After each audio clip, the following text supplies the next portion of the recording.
आपने देखा होगा अक्सर दुनिया में कि दो धर्म बहुत चर्चा में रहते हैं क्योंकि वो बाकी धर्मों के लोगों को अपने धर्म में ले आते हैं, धर्मांतरण करवाते हैं। एक ईसाईयत, एक इस्लाम। ये दोनों सेमिटिक धर्म है। सेमिटिक धर्म क्या होता है आगे हम समझेंगे। मोटी मोटी बात, सामी एक समूह है जिससे तीन धर्म निकले हैं, यहूदी, ईसाईयत और इस्लाम। तो मोटा सा कंसेप्ट ध्यान रखना कि तीन धर्मों को सामी धर्म कहते हैं। अदनान सामी नहीं है, वही वाला सामी, वही सामी शब्द वही है, सेमिटिक। और वो है यहूदी, ईसाई, इस्लाम। यहूदी धर्म सबसे पुराना है। यहूदियों में एक यहूदी पैदा हुआ, ईसा मसीह, और ईसा मसीह ने उस धर्म को लगभग खारिज करके एक नया रूप चलाया और वहां से ईसाईयत शुरू हुई। और इसी परंपरा में आगे चलकर एक और व्यक्ति का जन्म हुआ, हजरत पैगंबर मोहम्मद, जिन्होंने वहां से इस्लाम की शुरुआत की। तीनों एक ही परंपरा के धर्म है। सामी धर्म जब भी कहते हैं उसमें कॉमन फैक्टर्स हैं।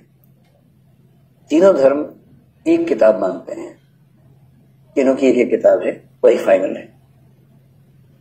तीनों का यह मानना है कि एक ही अंतिम पैगंबर है जिसके पास सबसे महत्वपूर्ण जानकारी है।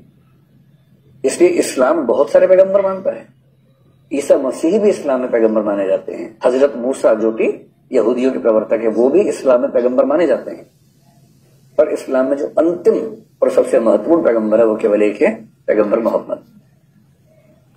तीनों धर्म एक ईश्वर को मानते और तीनों धर्मों की ईश्वर की धारणा वैयक्तिक है। वैयक्तिक का मतलब एक ऐसा ईश्वर जिसकी एक पर्सनैलिटी है, जिसमें हम डिफाइन कर सकते हैं।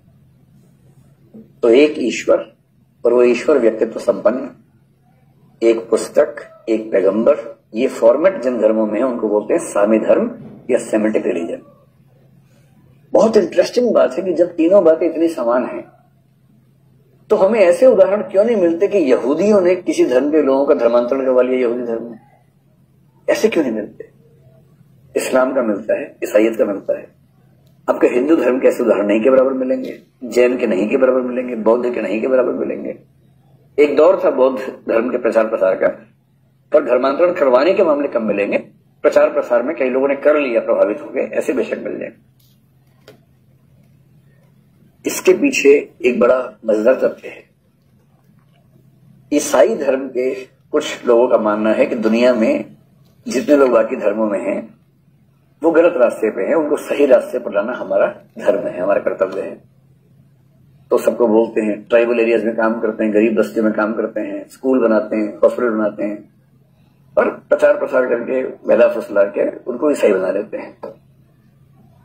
और लोग तो सीधे हैं, उनको पता लगता है कि ईसाई बनूंगा तो स्कूल मिल जाएगा बच्चों को, फ्री अस्पताल मिल जाएगा, तो बन जाते हैं ईसाई। आज ये थोड़े बन जाते हैं।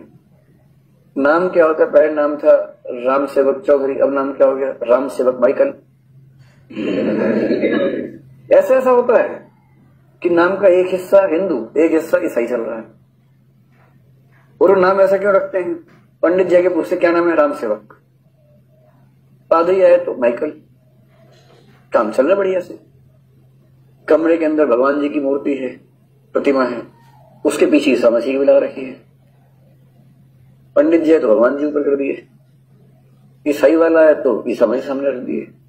तो अपने काम चलाते हैं कि फायदा मिल जाए।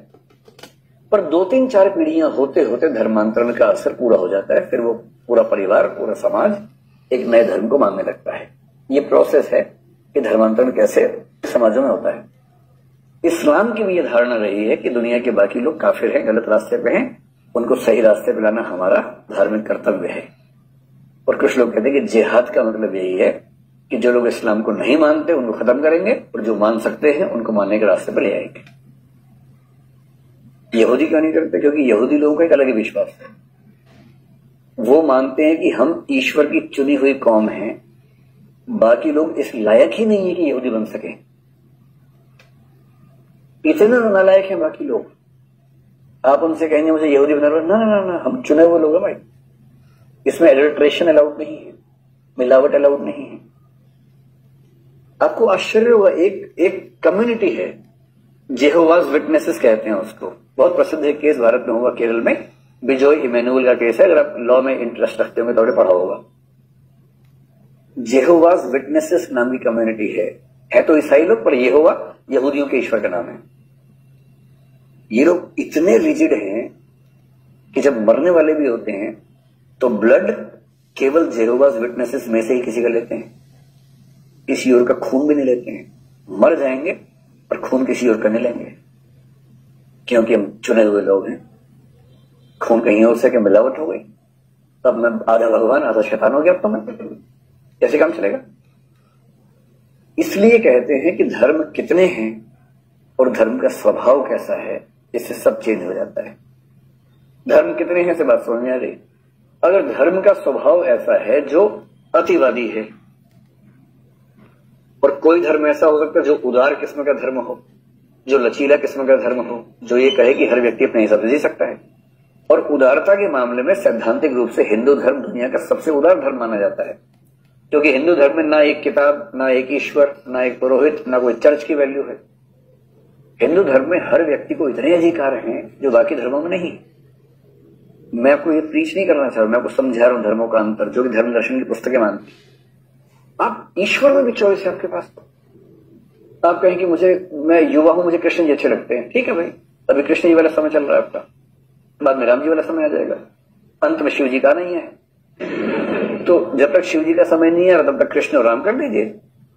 हिंदू लोग छोटे छोटे बच्चों को जन्माष्टमी में सब बच्चे कृष्ण बनाए खड़ा कर देते हैं।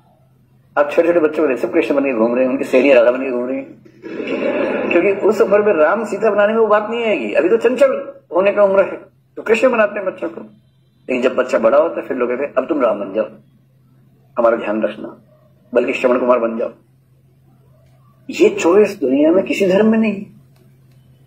ये उदारता की वजह से आप देखेंगे हिंदू धर्म में लगभग हर व्यक्ति को इस बात से फर्क नहीं पड़ता कि आपकी राय क्या है, आपकी रुचि किस धर्म में है, आप किस दिन व्रत करते हैं, आप पूजा के लिए क्या करते हैं क्या नहीं करते हैं, सबकी चॉइस अलग अलग है।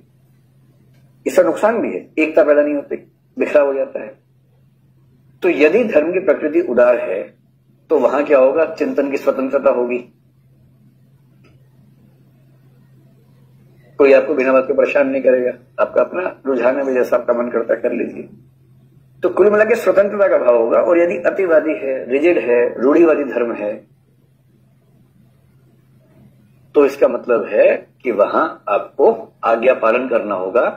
ज्यादा सोचने वोचने का अधिकार नहीं है, ज्यादा सोचा तो पत्ता साफ।